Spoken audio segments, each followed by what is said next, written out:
तो मोदी बजट आ चुका है और सबसे सामने रखा गया है देश के भविष्य को, देश के फ्यूचर को, विकसित भारत को। लेकिन अब शार्क टैंक बजट में हम चर्चा कर रहे हैं उस वर्ग की जिसे हम देश का अन्नदाता कहते हैं। वित्त मंत्री निर्मला सीतारमण ने आज जो बजट पेश किया है वो सिर्फ आंकड़ों का खेल नहीं है, बल्कि प्रधानमंत्री मोदी के उस संकल्प की सिद्धि है जिसमें किसान सिर्फ फसल नहीं उगाता बल्कि देश की अर्थव्यवस्था की रीढ़ भी बनता है।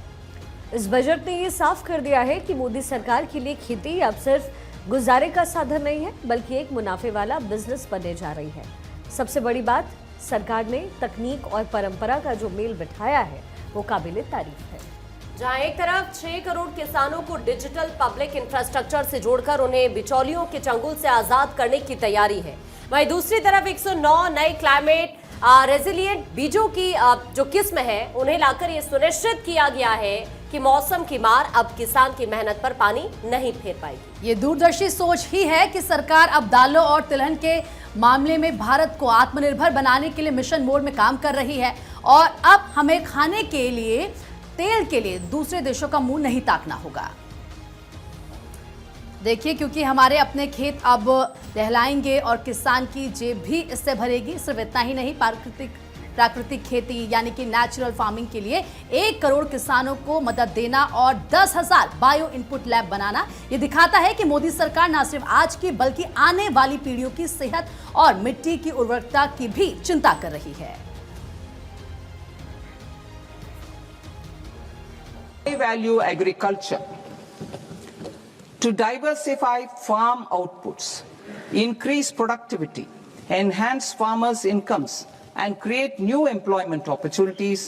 We will support high-value crops such as coconut, sandalwood, cocoa, cashew in the coastal areas, agar trees in northeast, and nuts such as almonds, walnuts, and pine nuts in our hilly regions.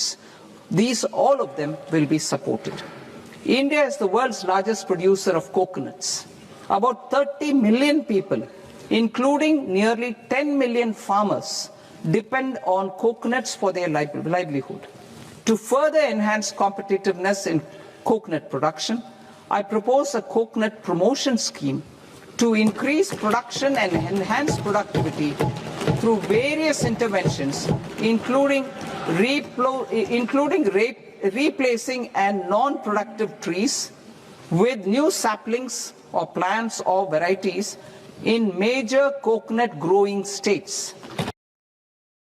तो irrigation से लेके infrastructure तक तमाम बातों का जिक्र वित्त मंत्री निर्मला सीतारमण की तरफ से किया गया और कैसे एग्रीकल्चर के क्षेत्र में बेहतरी की तरफ कदम ये बजट बढ़ाएगा, इसका भी जिक्र उनकी तरफ से किया गया। हमारे साथ प्रियंका राणा जी हैं, किसान नेता के तौर पर, माया सिंह जी हैं, सामाजिक कार्यकर्ता डॉक्टर सुनील कौशिक हमारे साथ मौजूद हैं, वरिष्ठ पत्रकार सर्वेश पाठक जी भी हमारे साथ मौजूद हैं। प्रियंका जी, आपके साथ शुरुआत करती हूँ क्योंकि किसान वर्ग आज के इस बजट से थोड़ा निराश नजर आ रहा है। वो ये कह रहे हैं कि नया एलोकेशन नहीं हुआ, लेकिन इसमें एक पॉजिटिव बात शायद ये समझी जा सकती है कि जो पुरानी स्कीमें हैं उन्हीं को कंटिन्यू करते हुए बेहतर बनाने की तरफ सरकार ने कदम उठाया है।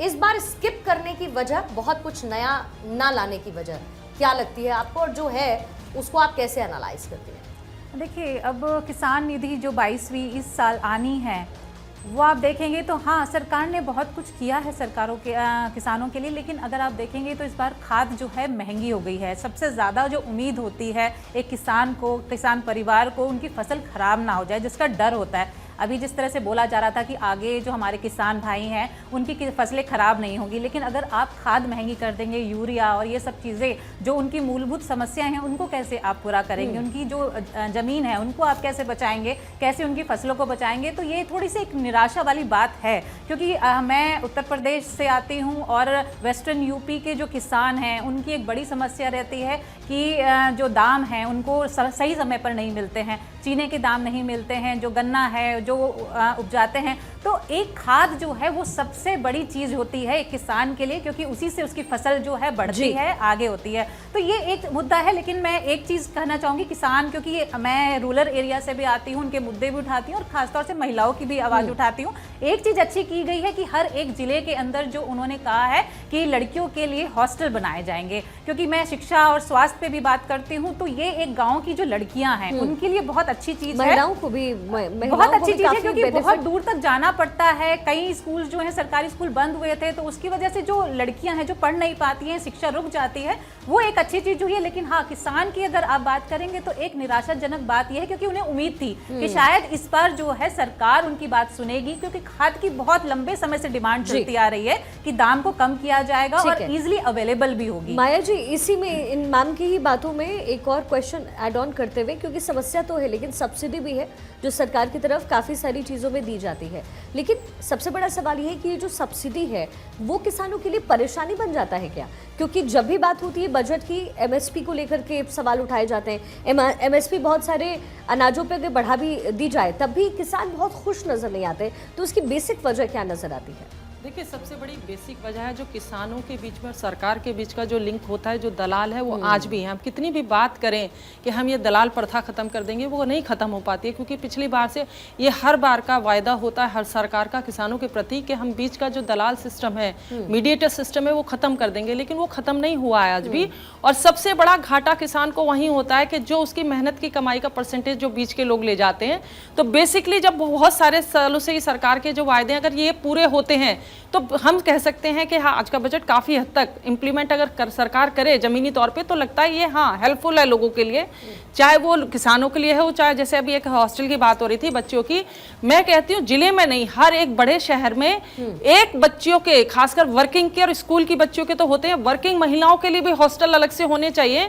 जो ग्रामीण परिवेश से बच्चियां पढ़कर शहरों में नौकरी करने आती हैं, उनके परिवार के लोग सिर्फ इसलिए नहीं भेजते क्योंकि शहरों का पारिवारिक माहौल या रहने के लिए अलग से वो सेफ नहीं गिना जाता। तो मैं कहती हूँ सरकार को चाहिए कि जो वर्किंग क्लास ग्रामीण परिवेश की महिलाएं शहरों में आके काम करना चाहती हैं, उनको एक अलग से प्रोत्साहन होना चाहिए। अगर महिला सशक्तिकरण की बात हो रही है, शिक्षा पे होती है, लेकिन जॉब की भी लिए उनको एक अलग से कोटा प्रोवाइड करना चाहिए। जो ग्रामीण परिवेश से बच्चियां या महिलाएं निकल कर आती हैं, उनके लिए रहने की और जॉब की व्यवस्था सरकार करे, तो देखिए ये एक सशक्त कदम होगा महिलाओं के लिए, उसी में बढ़ोतरी करते हो। और रही बात किसानों की बात, जैसे अभी प्रियंका जी ने कहा, खाद की एक बहुत मेजर समस्या खाद है, लेकिन जो प्राकृतिक आपदाओं के बाद जिस तरह से अभी हाल ही में मौसम बिगड़ा, ओला वृष्टि से जितनी फसलें नष्ट हुई, उनको नहीं मिल पाती सहायता एड और देने के नाम पर जो दलाल होते हैं कि हम तब दिलवाएंगे जब आप हमें पैसा दीजिए। जब किसान की पॉकेट में ही पैसा नहीं होगा, वो कहां से दलाली देगा और कहां से उसको मुआवजा मिलेगा? तो सरकार को एक कहते हैं ना क्लीन तरीके से, मतलब इस तरह का सिस्टम ना खत्म करके ईमानदारी से अगर सरकार सहायता करे किसानों की चाहे तो ये बहुत बेनिफिशियरी एक्ट है, बहुत बेनिफिशियरी एक्ट है। सम्मान निधि को लेकर भी किसानों को कि उसको बढ़ा दिया जाएगा, बढ़ाने के अलावा उसको सही तरीके से मिलना भी चाहिए। देखिए सरकार को यह भी नजर रखनी चाहिए, योजनाएं बहुत सारी हैं, सरकार ने बहुत अच्छी योजनाएं, नहीं देखिए सरकारी योजनाएं बहुत अच्छी हैं, वैसे भी बिचौलिए नहीं, वो तो सीधे नहीं आप सरकारी दफ्तरों में जाइए, उनको कितनी सारी समस्याओं का काम करना पड़ता है, कितनी समस्याएं झेलनी पड़ती है, आप फील्ड में करके देखिए। स्पेसिफिकली अगर आप किसान सम्मान निधि की बात कर रही हैं, तो वो तो डीबीटी है ना, वो तो डायरेक्ट बैंक ट्रांसफर है, डायरेक्ट बैंक ट्रांसफर है। आप देखिए बैंकों में कितने किसान परेशान होते हैं, पास कराने के लिए भी, धक्के खाने के लिए भी नहीं होती है चीजें।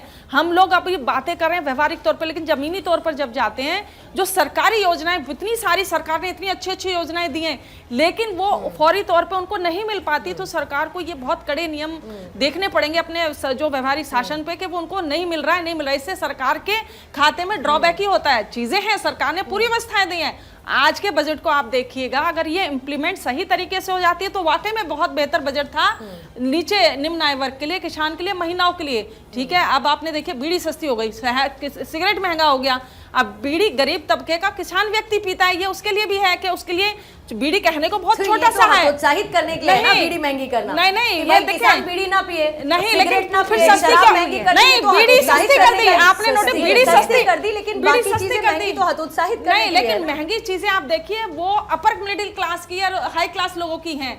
फिर भी आप देखिए बहुत सारी चीजों में राहत तो मिली, लेकिन उसको मेरा कहने का तात्पर्य कि उसको सही तरीके से इम्प्लीमेंट होना चाहिए, तब वो बेनिफिशियरी साबित होंगी।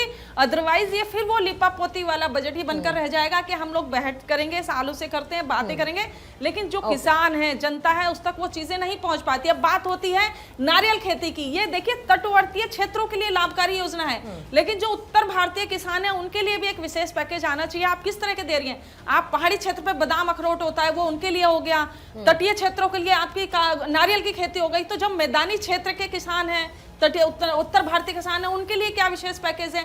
तो आप पूरे देश के साथ, आपने सबका साथ सबके मतलब विकास, पूरे देश की योजनाएं बात लाकर करें, उसका इम्प्लीमेंटेशन बिना किसी बिचौलिए के, बिना कोई कमीशन खोरी करे, इसको धरातल पर उतारने की जरूरत है। Preeti, I just take a minute. Sheetla Thakur हमारे साथ हैं, बिजनेस एक्सपर्ट के तौर पर स्क्रीन पर जरा उनको रखेंगे। शीतला जी, आपका बहुत बहुत स्वागत करती हूँ। शीतला जी, देखिए वैसे तो आप बिजनेस एक्सपर्ट हैं, लेकिन इस सेगमेंट में हम खासतौर पर किसानों की चर्चा कर रहे हैं, लेकिन किसानों के पर्सपेक्टिव से किसानों की आय बढ़े, इसको लेकर आपको इस बजट में कुछ ऐसे स्पेसिफिकेशंस नजर आते हैं? आपको लगता है कि पुरानी योजनाओं को आगे जारी रखना और बेहतर तरीके से उसका इम्प्लीमेंटेशन करना किसानों को फायदा दे सकता है? एग्री टेक स्टार्टअप्स उनको थोड़ा फायदा पहुंचा सकते हैं, बेहतर कर सकते हैं किसानों की स्थिति को?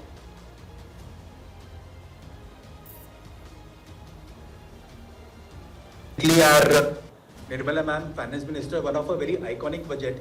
स्पेसिफिकली अगर मैं बिजनेस साइड से देखूं इसका, क्योंकि 2 घंटे हो गए हैं, आई वाज डूइंग एनालिसिस। अगर इसको सीधा सीधा अगर देखते हैं, वी टॉक अबाउट विकसित अमृतकाल, विकसित भारत की बात कर रहे हैं, और ये पहला बजट मैं स्पेसिफिकली बोलूँगा जहाँ पे हम लोग ने नेशन फर्स्ट की बात की है।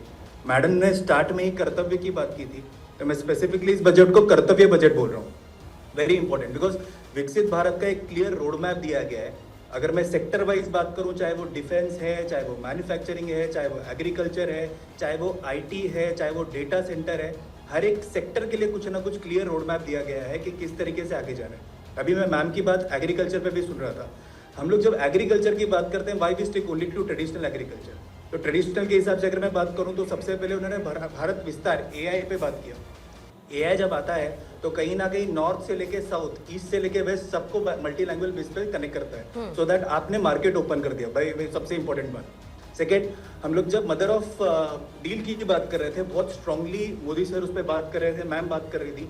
एंड ऑफ द डे हम लोग ग्लोबल लेवल की बातें कर रहे हैं कि आज यहाँ पे जो हम लोग प्रोड्यूस करेंगे किस तरीके से आगे ग्लोबली लेके जा सकते हैं। सेकेंड, उसकी बात कर रहे हैं। नेक्स्ट, जब हम लोग MSME की बात करते हैं, वी सॉ अराउंड ये आया, मार्केट क्रैश हुआ, बट उसी के बाद एक चीज अगर हम लोग ने ऑब्जर्व किया होगा, we strongly talked about unorganised market. MSME की जब हम लोग बात कर रहे थे कि नेक्स्ट 1 साल, 2 साल, 3 साल, 5 साल किस तरीके से सेक्टर को ग्रो करना है, किस तरीके से आगे जाना है। और MSE में भी अगर आप फोकस एरिया की तरीके से बात करेंगे तो 3 सेक्टर पे बहुत स्ट्रॉन्ग फोकस दिया गया था, जिसमें एक बहुत मेजर फोकस एग्रीकल्चर भी था, जिसमें स्पेसिफिकली एग्रीटेक पे बात किया गया, जिसपे आपका कार्बन क्रेडिट्स पे बात किया गया, जिसपे आपके कंटेनर्स की बात की गई। बिकॉज एग्रीकल्चर में सबसे बड़ा जो प्रॉब्लम हमेशा एक फार्मर का आया है, वो आया है स्टोरेज का, कि किस तरीके से स्टोरेज होगा, किस तरीके से आगे जाएंगे। तो अगर आप इस बजट को देखेंगे, बहुत ही आइकॉनिक बजट है। मतलब आज हम लोग इंडिविजुअली लेवल से बात करें कि मेरे लिए टैक्स पे क्या आया, इन्वेस्टमेंट्स पे क्या आया, बट उससे ज्यादा बेटर है कि हम लोग कल उठ के एज ए इकोनॉमी डेवलपिंग से डेवलप की तरफ पे किस तरीके से, किस रेस पे भागेंगे।